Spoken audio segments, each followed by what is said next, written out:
Bonjour à tous, je m'appelle Jules Giraudat, je suis journaliste pour le réseau Forbidden Stories. Forbidden Stories, en fait, c'est un réseau de 45 journalistes d'investigation à travers le monde.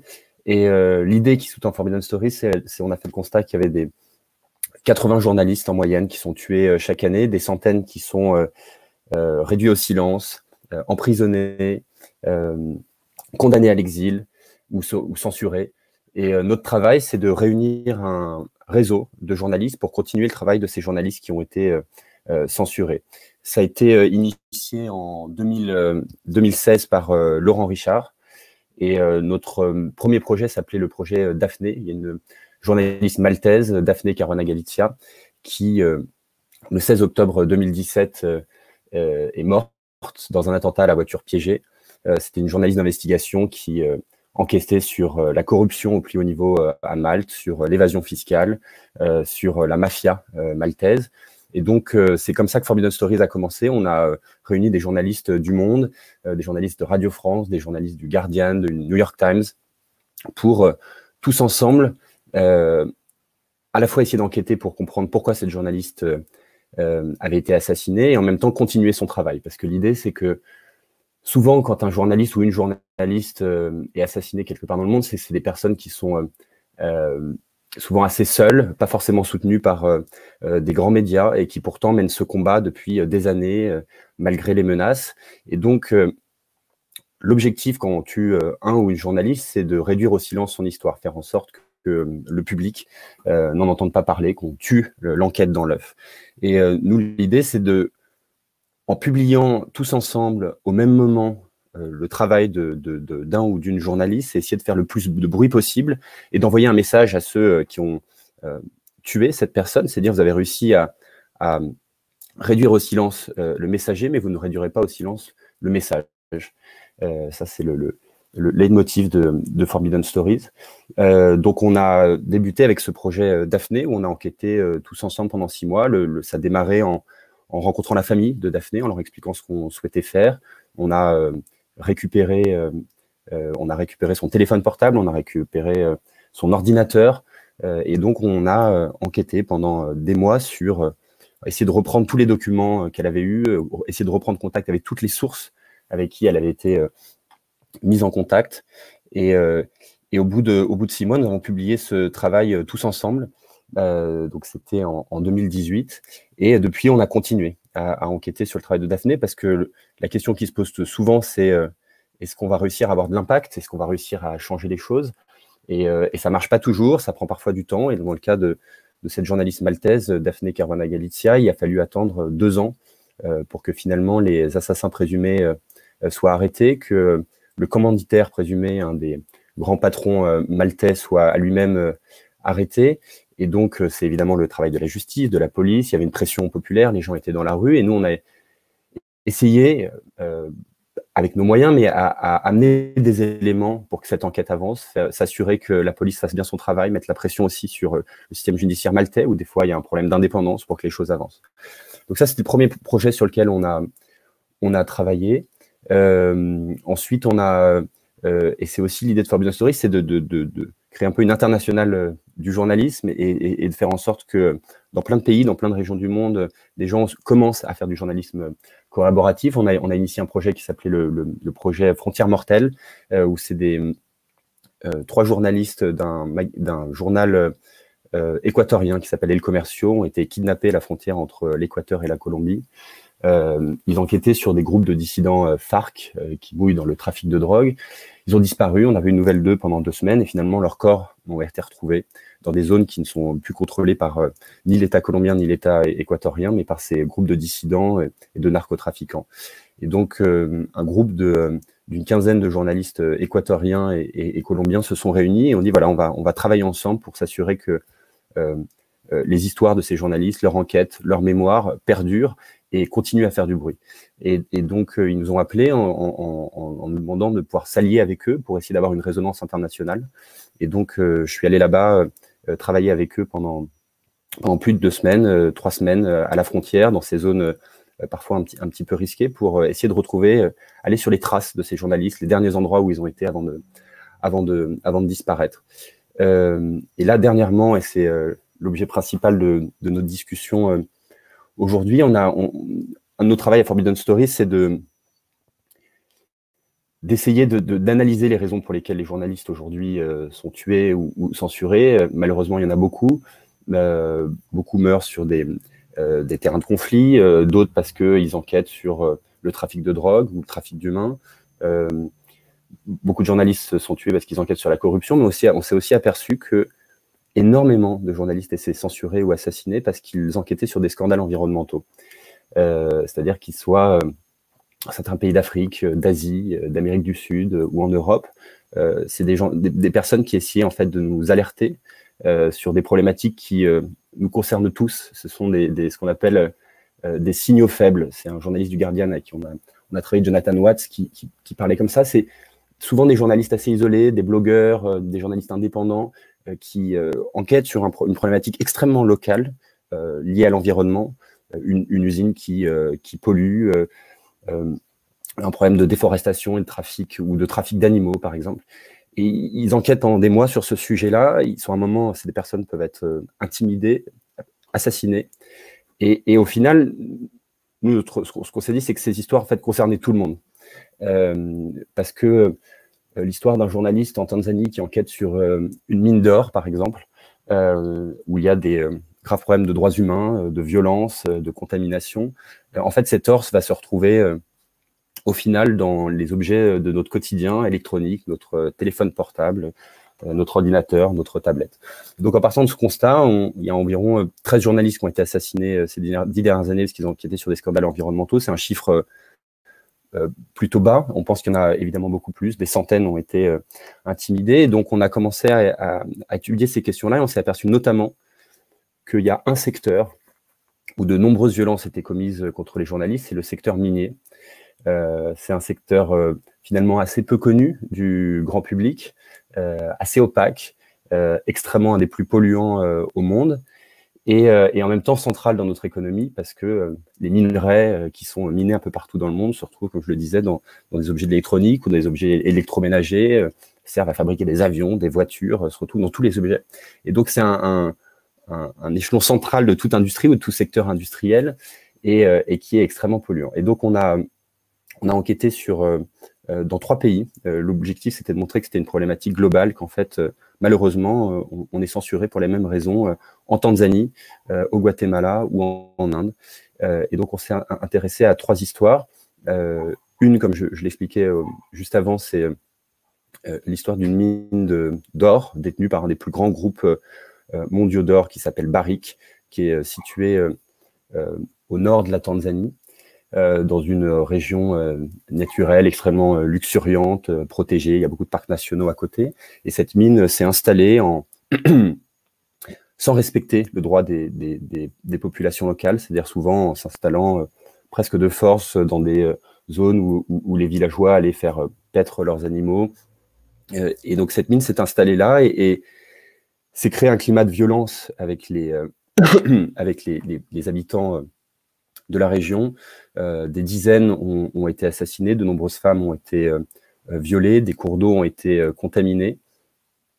Et nous, notre enquête était à la fois de parler de ces choses-là, parler de ces problématiques-là, parce que de nombreux journalistes, on a calculé qu'environ 12 journalistes ont été censurés de différentes manières parce qu'ils enquêtaient sur ce sujet. Donc certains ont été condamnés à l'exil et vivent aujourd'hui à l'étranger sous protection. D'autres comme Jabir Idrissa, qu'on a longuement interviewé et dont on a continué le travail, était un journaliste d'enquête extrêmement connu en Tanzanie. Et du jour au lendemain, le gouvernement, qui évidemment est très lié à cette industrie minière, a décidé de fermer son journal. Voilà, de manière arbitraire, le ministère de l'Information a décidé de fermer son journal. Et aujourd'hui, Jabir Idrissa, qui était un journaliste extrêmement réputé, travaille dans un petit magasin de vente d'habits de seconde main et est blacklisté de tous les journaux, donc il n'arrive pas à retrouver de travail, ce qui entraîne évidemment des problématiques ensuite personnelles, mais ses filles ne peuvent plus aller à l'université, lui-même a dû revendre la petite maison où il habitait. Enfin voilà, il y a toujours à chaque fois un impact personnel évidemment très fort. La deuxième histoire, c'était en Inde. Il y a un journaliste, Jagandra Singh, qui enquêtait sur les mafias du sable, donc sur des groupes mafieux qui en fait extraient le sable en Inde. Le sable, ça sert à énormément de choses. Ça peut servir dans la construction, ça peut servir dans des industries, par exemple pour faire du verre, différentes choses. Et il y a aussi des minerais extrêmement précieux dans le sable qui sont exportés à travers le monde et qui servent dans l'aéronautique, dans l'automobile. Et donc, il enquêtait sur ce sujet assez peu connu, et pourtant le sable est une des ressources qui aujourd'hui est le plus pillée. On estime, certains scientifiques estiment que peut-être dans 100 ou 150 ans, nous n'aurons plus de plage, par exemple. Et donc, Jagandra Singh enquêtait dans le nord de l'Inde sur ce sujet-là. Et un jour, des hommes viennent chez lui, l'aspergent de pétrole, lui mettent le feu. Et il y a des vidéos de Jagandra Singh qui dit, voilà, ce sont des hommes du ministre qui ont fait ça, ce sont des policiers qui ont fait ça, et il va mourir quelques heures plus tard. Il y a une enquête qui est faite de manière pas du tout indépendante, qui conclut qu'il se serait suicidé, lui-même aspergé d'essence, on lui aurait mis le feu. Et donc nous, notre enquête, c'était de montrer que cette version officielle ne tenait pas, que Jagandra Singh avait été en réalité assassiné, et essayer de comprendre pour quelles raisons il avait été assassiné. Ça, c'est la deuxième histoire. Et la troisième histoire est au Guatemala. Et je vous propose de peut-être regarder un teaser, parce que nous avons filmé cette enquête qui a duré près de 6 mois. Donc, si vous voulez, on peut la lancer. Je ne sais pas si c'est à moi de la lancer.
Alors, désolé, je crois que le teaser était sans son. Ce que je vous propose, c'est... je vais vous envoyer le lien en commentaire du teaser. Un petit problème technique. Voilà. Je vous l'envoie. Alors, attendez, il faut que je trouve le chat. Voilà, je viens de l'envoyer. J'espère que ça va fonctionner. Super. Comme je vous l'expliquais, la troisième histoire sur laquelle on a travaillé a lieu au Guatemala. Donc après l'or, le sable, on s'intéresse fois au nickel. Un matériau, encore une fois, qui est utilisé cette fois-ci beaucoup dans la fabrication d'objets du quotidien qu'on retrouve essentiellement dans notre cuisine, par exemple dans notre salle de bain. Ça sert à polir des choses ou à fabriquer d'autres produits électroniques. Cette histoire au Guatemala a lieu dans un tout petit village qui s'appelle El Estor. C'est un endroit assez magique. Il y a le lac Izabal, qui est un des plus beaux et des plus grands lacs du Guatemala, une forêt et un écosystème extrêmement riche. Et cette mine est comme une balafre au milieu de ce paysage idyllique. Et elle dépayse complètement ce lieu. Et ce qui s'est passé, c'est qu'un jour, c'est des villageois qui viennent d'une communauté indigène qu'on appelle les Maya Quechí, qui vivent là donc depuis des siècles, qui ont en plus une relation spirituelle liée à la nature extrêmement importante, où pour eux, voilà, les arbres, l'eau ont toute une signification spirituelle et religieuse. Et un jour, ces pêcheurs qui vont au petit matin chaque jour pêcher avec des barques à la rame voient la couleur du lac devenir rouge. Et très vite, ils supposent que ça vient de cette mine de nickel qui est située juste à côté du lac, où notamment il y a des canaux qui rejettent les eaux usées et qui, eux, et donc très vite pensent que la pollution vient de cette usine, que en fait, l'eau n'a pas été filtrée. Et le problème, c'est que très rapidement, ils ne peuvent plus pêcher. Les gens à qui ils vendent le poisson dans les villages alentours ont peur, et donc ces gens-là perdent leur travail, et donc décident de manifester pour demander simplement l'information, des réponses, à la fois à l'entreprise locale, mais également au gouvernement qui a donné la licence à cette mine pour s'installer là. Et ils font des manifestations, ils demandent des comptes, ils demandent des études indépendantes pour mesurer en fait la concentration potentielle de nickel dans l'eau, et tout ça leur est refusé. Eux-mêmes font une enquête indépendante avec leurs moyens, donc tous les pêcheurs récoltent de l'argent, font eux-mêmes des tests dans l'eau, les envoient en Allemagne, les envoient au Mexique pour que l'eau soit analysée, et on voit qu'il y a une concentration de nickel extrêmement élevée, bien supérieure aux normes tolérées. Et donc, ils continuent à manifester jusqu'à un jour où la police décide de tirer sur eux à balles réelles. Un journaliste est blessé, un pêcheur est blessé, un autre est tué. Et il y a un petit média guatémaltèque qui s'appelle Prensa Comunitaria, qui a des journalistes dans toutes ces communautés, dans tous ces villages un peu partout au Guatemala, et notamment à El Estor, un journaliste qui s'appelle Carlos Choc. Donc Carlos Choc décide à la fois couvrir les manifestations des pêcheurs et en même temps d'enquêter pour essayer de savoir d'où vient cette pollution, pourquoi des eaux usées très chargées en nickel sont rejetées dans le lac. Il s'inquiète également de voir la journée, la mine produit pas trop de fumée, mais bizarrement, de nuit, il y a une fumée rouge qui sort, et tous les matins, il y a comme une nappe de fumée rouge au-dessus du village El Estor. Et donc, Carlos Choc commence à enquêter. Et petit à petit, il recommence à recevoir des menaces, des voitures qui sont devant chez lui, des gens des appels au téléphone. Je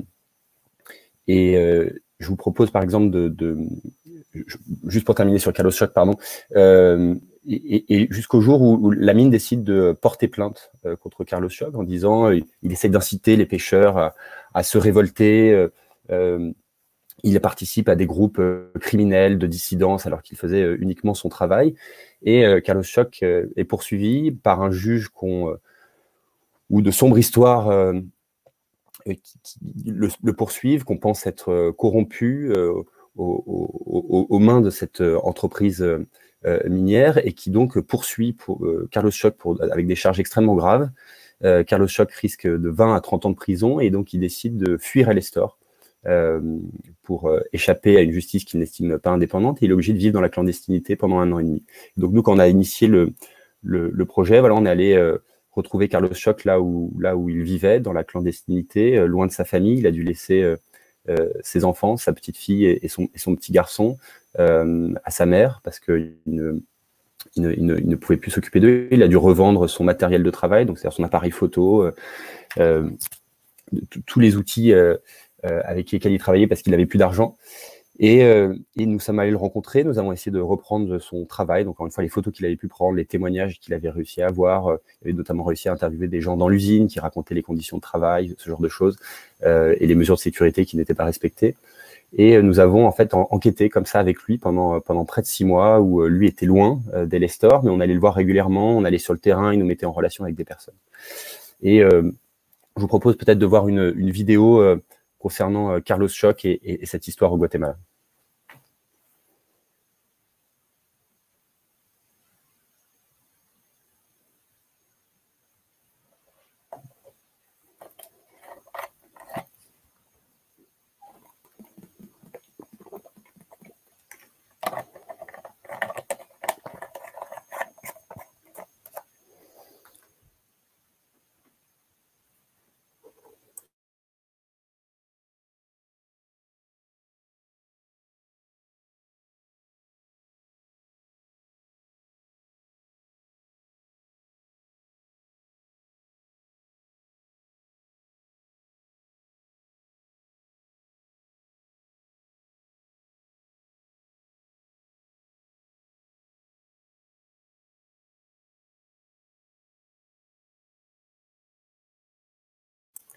Alors, on a eu encore une fois un problème technique. Est-ce que je vais essayer, si vous voulez, de vous passer la vidéo sur mon ordinateur.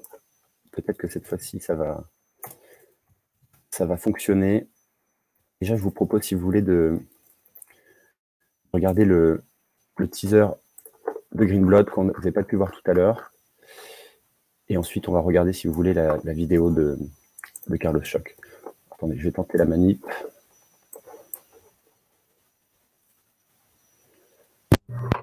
Voilà.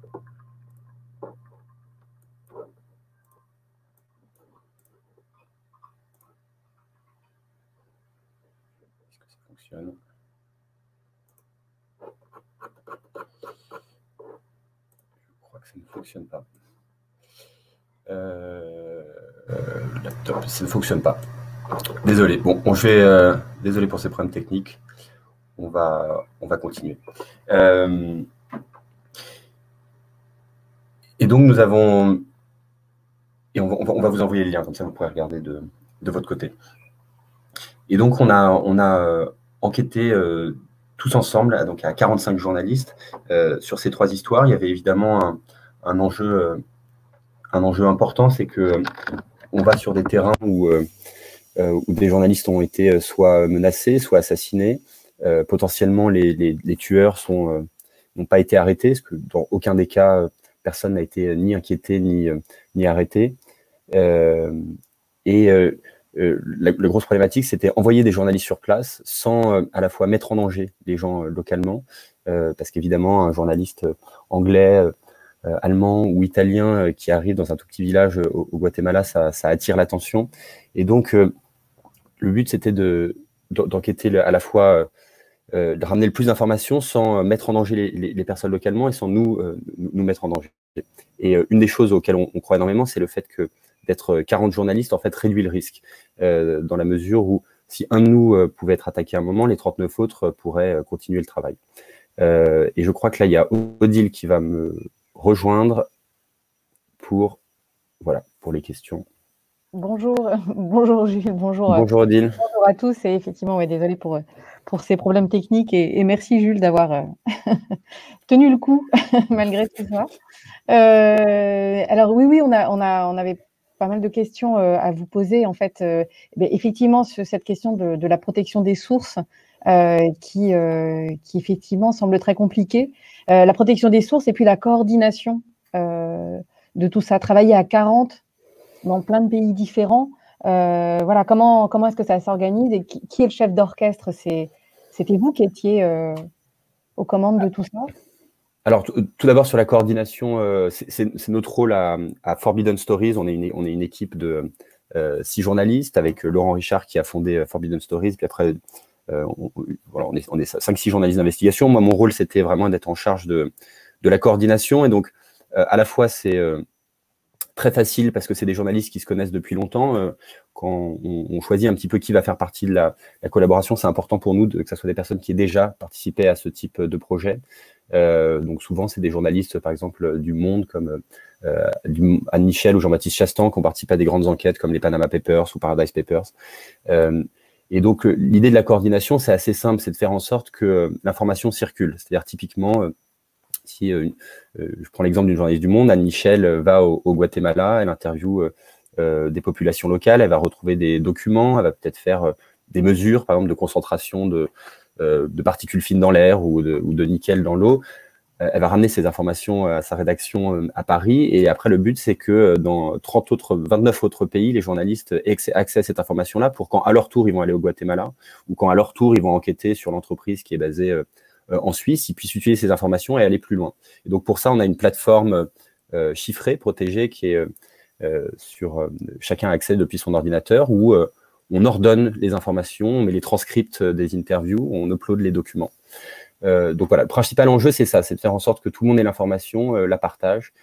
Ensuite, l'avantage énorme de la collaboration, c'est que on a dans le groupe de 40 journalistes des personnes avec des profils différents. Il y a des journalistes très très bons, par exemple, pour enquêter sur des structures offshore ou le blanchiment d'argent, typiquement Anne Michel, qui est une des journalistes les plus réputées pour ça. Il y a d'autres, c'est des journalistes plus de terrain, qui ont l'habitude d'enquêter sur des terrains un petit peu difficiles, de gérer avec des sources, des gens qui prennent des risques en nous parlant. Il y a d'autres journalistes qui sont des journalistes environnementaux, donc qui connaissent intimement à ces questions-là. Je pense à Jonathan Watts, par exemple, du Guardian, qui enquête depuis plus de 20 ans sur des scandales environnementaux ou des contaminations à travers le monde, et donc connaît très bien ces sujets-là. Et en agglomérant tous ces talents, on arrive à la fois être, je pense, meilleur collectivement qu'individuellement. Et en plus, on a plus de moyens, c'est-à-dire qu'on peut se rendre un peu partout dans le monde. Si on a besoin d'avoir des informations dans tel pays, on a toujours un journaliste qui est sur place. Donc en fait, je pense, quand on s'attaque à des sujets comme ça, les sujets environnementaux, ce sont des sujets globaux, c'est pas que local. Finalement, l'impact est mondial. Quand on parle par exemple, de l'industrie minière, c'est une mine à un endroit, mais finalement, les minerais traversent le monde, passent les frontières pour se retrouver dans des usines à l'autre bout de la planète. Donc, pour s'attaquer à ces sujets-là, on est obligé d'être un groupe et un collectif de journalistes. Donc ça, c'est la première chose. Ensuite, sur le risque et les sources, nous, c'est notre première préoccupation. Évidemment, c'est en reprenant ces histoires, le but, c'est de ne pas mettre encore plus en danger les gens qui sont présents localement. Donc la première chose à faire, c'est d'aller discuter. Si je prends par exemple l'exemple de Jagendra Singh en Inde, ce journaliste qui a été à qui on a aspergé de pétrole et ensuite on a mis le feu. Sa famille a reçu d'innombrables menaces ensuite. Ils ont dû s'armer, prendre des licences d'armes, donc ils ont plusieurs pistolets chez eux pour se défendre.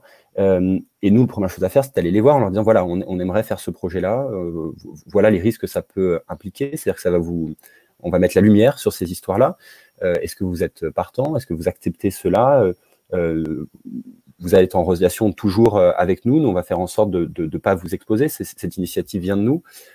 Et en même temps, ce qu'on pense, c'est que ces personnes-là sont menacées aussi parce qu'elles sont isolées. Donc, c'est finalement des cibles plus faciles pour les personnes qui veulent attenter à la liberté d'un journaliste et ensuite menacer sa famille. Et donc, en mettant un coup de projecteur sur une histoire, en essayant de la médiatiser mondialement et aussi de la médiatiser dans le pays où elle a été censurée, ça c'est très important, et ben finalement, on pense que pour les personnes qui ont voulu attenter à ces journalistes, ils se disent « Ah, maintenant, il faut faire attention parce que si je commence à bouger sur cette histoire-là, si j'essaye de menacer un autre journaliste ou son collègue, en fait, l'information va potentiellement se retrouver dans 30 médias à travers le monde. » Et ce qu'on voit, en fait, souvent, c'est que, par exemple, si vous pouvez faire le test, mais si vous tapez le nom de Elestor Solway mine de nickel sur Google, rien ne sortait avant ou peu de choses, par exemple en anglais ou en français.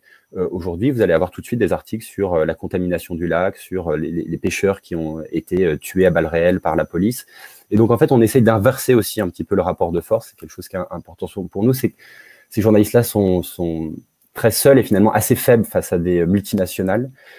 Et là, nous, on est en capacité d'aller poser des questions aux responsables, donc d'aller poser des questions au patron de cette entreprise dont les headquarters, dont le siège social est en Suisse, ou d'aller interviewer le ministre de l'environnement, par exemple, au Guatemala, qui est responsable de donner la licence et normalement de contrôler la manière dont fonctionne la mine. Et donc, en allant poser ces questions-là, on essaye aussi de défendre voilà, le travail qu'ont fait ces journalistes. Oui, oui. Et il y a notamment dans votre documentaire, hein, qui est réellement très impressionnant à regarder, et d'ailleurs je signale qu'on aura la possibilité de le regarder pendant le festival, on a eu l'autorisation et j'invite vraiment tout le monde à le faire. On voit le témoignage de cette jeune fille indienne qui est la fille du journaliste qui a été assassiné. Voilà, et qui fait preuve d'un courage assez exceptionnel. C'est la seule qui refuse de signer un accord disant qu'elle va se taire, qui refuse de se taire. Absolument. Alors, parce que j'en ai pas parlé, mais à la fois, nous, notre travail à Forbidden Stories était donc de coordonner cette enquête qui s'appelle Green Blood. Et en même temps, à la base, je suis réalisateur de documentaires. Et donc, avec mon collègue Arthur Bouvard et avec Alexis Baran, on a en fait filmé les coulisses de cette enquête. Donc on allait à chaque fois qu'un journaliste allait se déplacer sur le terrain en Inde, en Tanzanie, au Guatemala ou dans d'autres pays, on était là. Et l'objectif, c'était d'enquêter côte à côte avec ces journalistes et en même temps de montrer comment se passe un peu au quotidien une enquête mondiale comme cela. Et donc, la fille de Jagandra Singh, Diksha, est dans une situation extrêmement compliquée, c'est-à-dire que nous, on s'est aperçu au cours de cette enquête qu'en fait, la famille de Jagandra Singh, à un moment, avait décidé de passer un accord avec le ministre, dont on pense, où il y a de lourds soupçons que ce serait lui qui ordonnait l'assassinat de Jagandra Singh.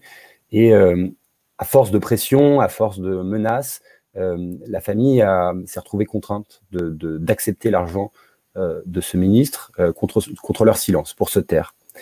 Et toute la famille a signé ce document, sauf Diksha, qui à l'époque était une jeune fille de 16 ans et qui a dit bah non, si je signe ce document, en fait, je trahis la mémoire de mon père. Et moi, ce que je veux, c'est faire en sorte que mon père soit vengé et que la vérité éclate. Et elle n'a pas signé ce document et aujourd'hui, voilà, pour nous, c'était extrêmement touchant, en fait, de enquêter sur cette heure-là parce qu'on avait cette jeune fille qui disait bah, je suis heureux que vous soyez là parce que moi, ça fait 3 ans, 4 ans là, que j'essaye un peu me débattre pour que ça avance et ça n'avance pas. Même ma famille, finalement, a signé le compromis. Donc, je suis dans une situation délicate par rapport à eux. Donc là, on a essayé de poursuivre le travail de Jagandra Singh, enquêter sur cette mort extrêmement obscure et avec Diksha qui, en plus, veut devenir journaliste comme son père. Alors, et sa famille ne veut pas. Donc, on a payé en Inde où les mariages jeunes arrangés existent toujours. Et donc, la mère de Diksha veut la marier. Elle veut la marier avec la dot qui vient de l'argent du compromis signé avec le ministre qui aurait assassiné son père. Et elle refuse de se marier. À son âge, toutes ses amies dans le village où elle habite le sont. Et elle dit, bah non, je ne me marierai pas tant que je n'aurai pas vengé mon père. Et alors, il y a des internautes qui se demandent justement si vous aussi, vous prenez des risques en faisant ça. C'est du journalisme particulièrement engagé et vous n'avez jamais eu peur pour vous ou pour vos équipes aussi? Alors, nous, l'objectif vraiment, encore une fois, c'est de réduire le risque au maximum. On ne va pas sur ces terrains-là pour prendre des risques ou mettre en danger des journalistes, parce qu'évidemment, il y a une forme de responsabilité quand on regroupe 40 journalistes qui vont aller à tour de rôle dans ces zones-là. Le but n'est pas de les mettre en danger. Donc, pour ça, tout d'abord, on travaille avec des journalistes locaux qui connaissent bien le terrain, qui connaissent bien les dangers. On fait en sorte aussi de mettre en place des protocoles de sécurité. L'ordre dans lequel on fait les choses est important. On ne va pas aller, je sais pas moi, toquer à la porte du meurtrier potentiel le premier jour. On va essayer de petit à petit connaître le terrain, avoir des sources, des relais. Ensuite, est-ce qu'il y a des moments où on a été en danger? Ça arrive, par exemple en Inde, avec mon collègue Arthur, on s'est retrouvé à un moment avec on a été accusé d'espionnage et il y a eu un mandat d'arrêt qui a été mis contre nous. Donc, les services de police et de renseignement dans l'état où on était en Inde, dans le sud, au Tamil Nadu, la police voulait nous arrêter. Donc, on a dû fuir le pays à un moment. Ça a pris une tournure extrêmement politique. Il y a eu des manifestations des pancartes qui ont été affichées dans la ville en disant si vous voyez ces espions français, arrêtez-les. Donc voilà, il y a des moments où il y a eu un petit peu de danger comme ça en fait partie, mais encore une fois, le but c'est de le réduire. Et comme je disais tout à l'heure, l'idée vraiment du journalisme collaboratif, c'est de partager les moyens, partager les compétences, essayer d'avoir le plus d'impact possible, faire en sorte que ces histoires soient le plus entendues possible, mais c'est aussi de réduire le risque. Parce que je le disais tout à l'heure, mais c'est important, c'est voilà, quand on est 40 journalistes, il arrive quelque chose à une personne, en fait, il y en a 39 autres qui vont continuer. Donc, ça n'a plus de sens de s'attaquer à nous. D'accord. Excusez-moi, j'ai oublié de citer, c'était une question d'Ahmed, cette question. J'ai une question qui est plus personnelle, moi, c'est la façon dont vous avez réalisé aussi ces enquêtes est assez nouvelle et c'est une série documentaire et c'est effectivement feuilletonné. C'est-à-dire que vous avez mélangé les 3 histoires, vous n'avez pas voulu les clore à chaque fois. C'est quelque chose qui a modifié vraiment votre travail de journaliste, cette nouvelle réalisation? Alors, en fait, il y a plusieurs raisons à cela.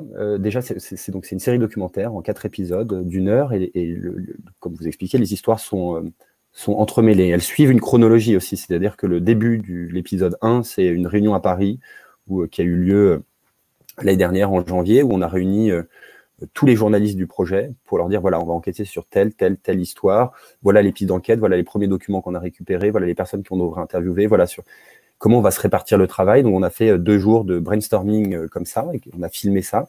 Et la fin du 4e épisode, c'est la publication où il y a une sorte de tension dans chaque rédaction, au Monde, à Radio France, au Guardian, au El País, où tout le monde est en train de vérifier son article, faire en sorte de ne pas avoir fait de faute, de rien dire qui soit diffamatoire, par exemple. Et donc, l'idée de mêler les histoires sont devenues assez naturellement parce que c'est comme ça que ça s'est passé. C'est-à-dire que pendant 6 mois, des journalistes enquêtaient en même temps sur l'histoire au Guatemala, en même temps sur l'histoire en Inde, en même temps sur l'histoire en Tanzanie. Et donc, il était logique pour nous d'entremêler les histoires et les enquêtes parce que c'est ainsi que ça s'est passé. Après, évidemment, on a aussi...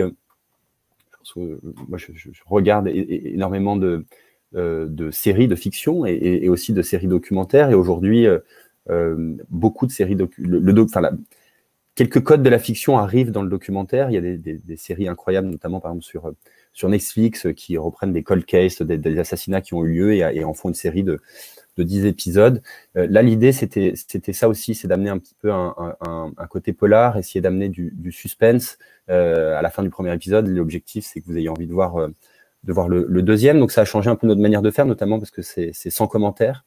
Moi, j'avais l'habitude avant de réaliser des reportages ou des documentaires où voilà, le commentaire, la voix off du journaliste portait vraiment le récit. Et là, les personnes qui racontent cette histoire sont à la fois des journalistes qui ont été menacés ou leurs familles et les journalistes qui ont participé à la collaboration. Et Éléonore demande si depuis ce documentaire, vous avez réussi à faire pression sur les entreprises qui utilisent les ressources minières des entreprises sur lesquelles vous avez enquêté. C'est une bonne question, très bonne question. Alors, on a eu quelques succès, on a eu un petit peu d'impact. Je vous donne quelques informations comme ça, mais par exemple, au Guatemala, la mine de nickel qui appartient au groupe suisse Solvay, la mine a été fermée peu de temps après notre enquête. Alors, c'est pas uniquement lié à notre enquête, il y avait une procédure judiciaire qui était là, qui avait lieu depuis longtemps, initiée par les communautés locales. Le fait est que ça piétinait un peu, ça n'avançait pas, et quelques semaines après la publication du projet dans 30 médias à travers le monde, il y a eu cette décision qui a été prise.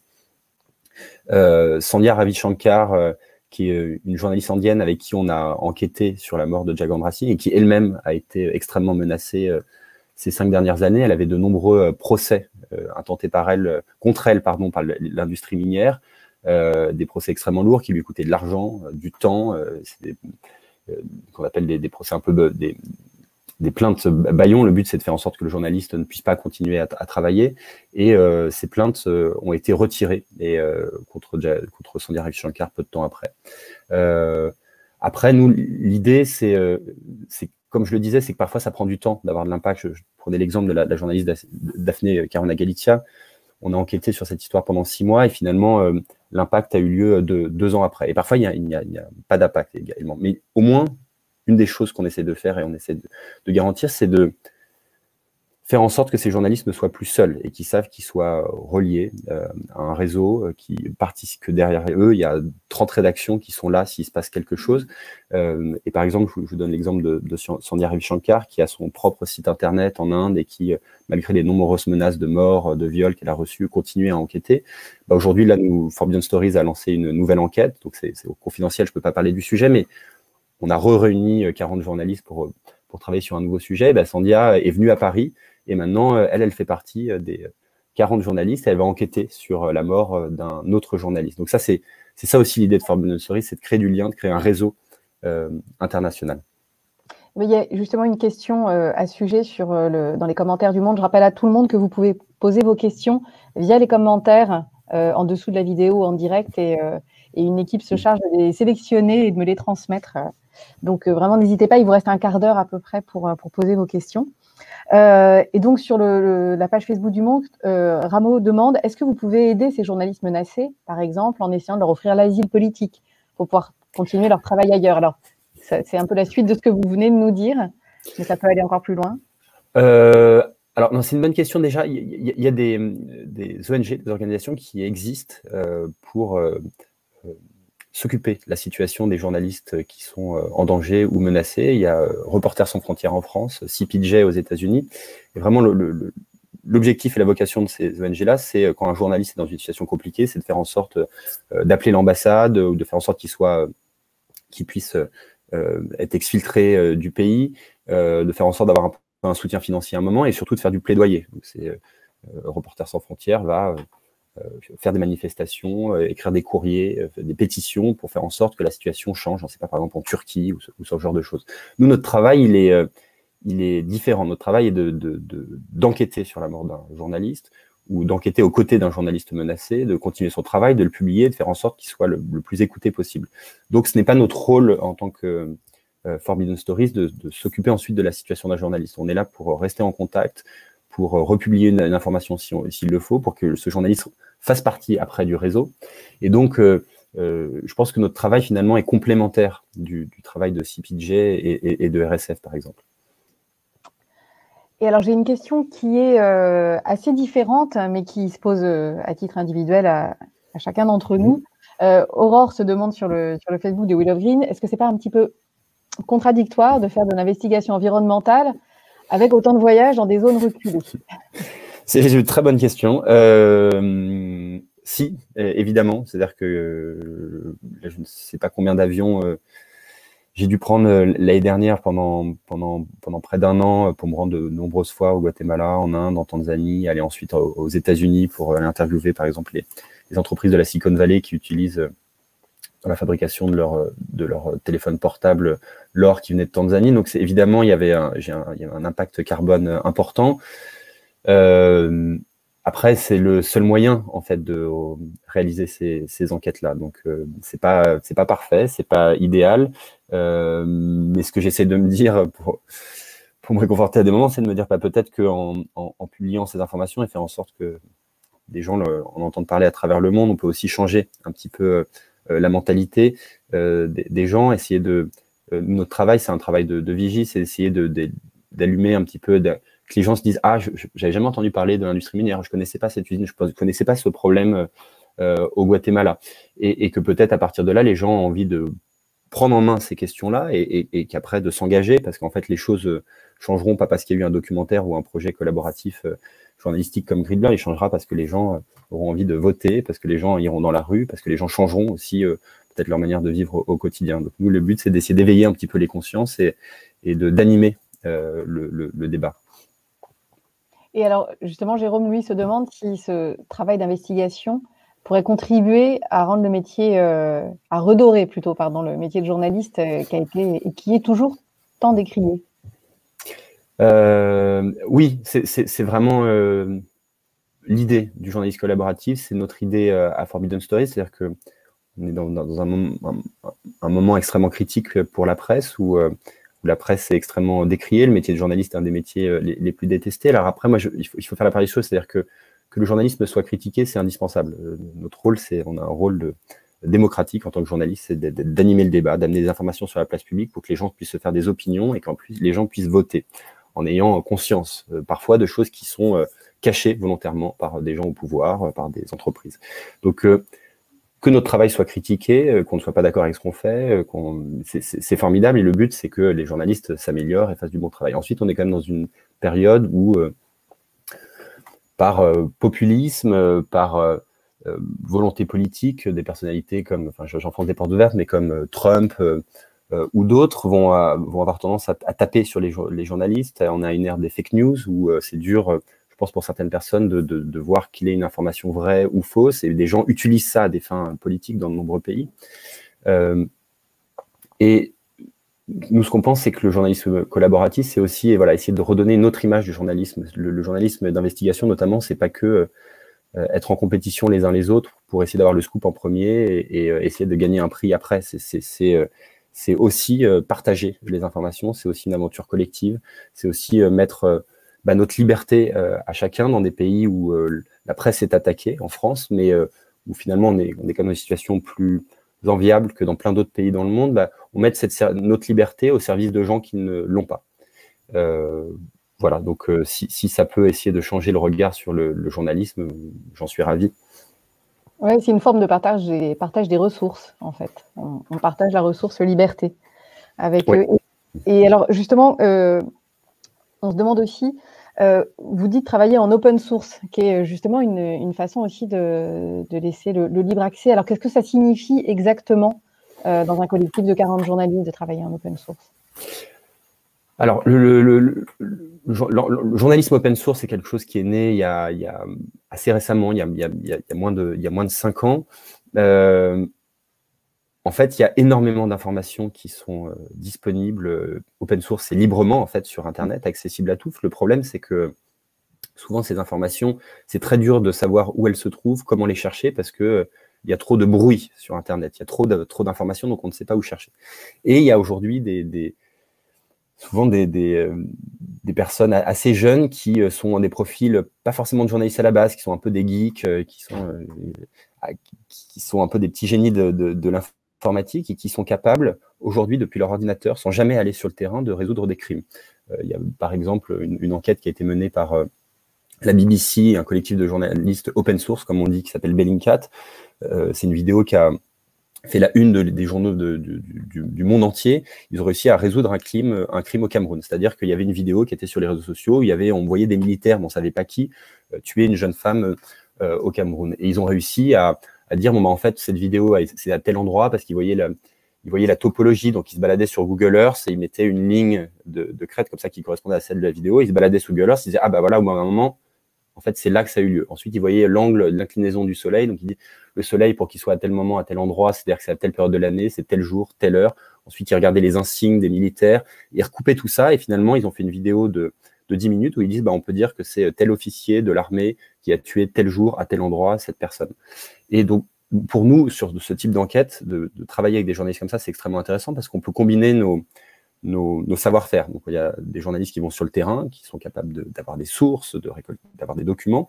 Et en direct, on était avec des journalistes qui sont basés un peu partout dans le monde, qui enquêtaient sur l'ordinateur, qui disaient, attends, tu cherches tel officier de l'armée guatémaltèque parce qu'on pense qu'il est impliqué dans tel assassinat.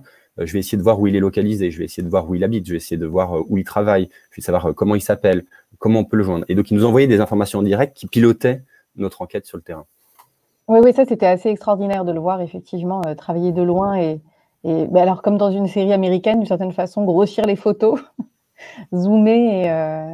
Et c'est vrai que dans l'enquête au Guatemala, c'est vraiment très, très, très, très impressionnant. Est-ce que vous restez très longtemps, alors ça rejoint la question sur la protection des sources et les suites de vos enquêtes, mais est-ce que vous restez en contact très longtemps avec les gens? Parce que c'est aussi un temps humain énorme, j'imagine. Donc, avec la Tanzanie, en ce moment, est-ce que vous êtes toujours en contact avec Bien sûr. Ouais. Non, c'est essentiel de rester. L'enquête, évidemment, c'est un temps donné, donc de pouvoir rassembler 40 journalistes qui vont dédier quasiment tout leur temps pendant 6 mois à une enquête, ça ne peut pas durer indéfiniment, parce qu'à un moment, les journalistes reviennent dans leur rédaction et aussi d'autres choses à faire. Mais par contre, le réseau reste en place. On a des groupes de discussion sur des applications chiffrées sur lesquelles on discute.